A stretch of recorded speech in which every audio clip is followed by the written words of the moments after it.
Hello guys, in this video I am going to show you how to enable notifications on auctions that are starting in the Catawiki application. But first I just want to mention, don't forget to subscribe to my channel, because at 10,000 subscribers I am going to show you my whole YouTube revenue statistics and growth strategy, as well as how to make money online. Let's jump into it. First of all, open the application on your phone and then click on the profile button at the bottom of the page on the right.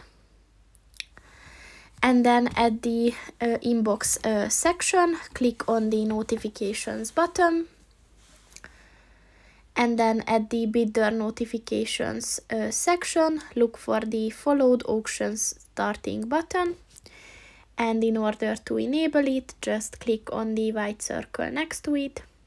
And once it turns green, the notifications are on.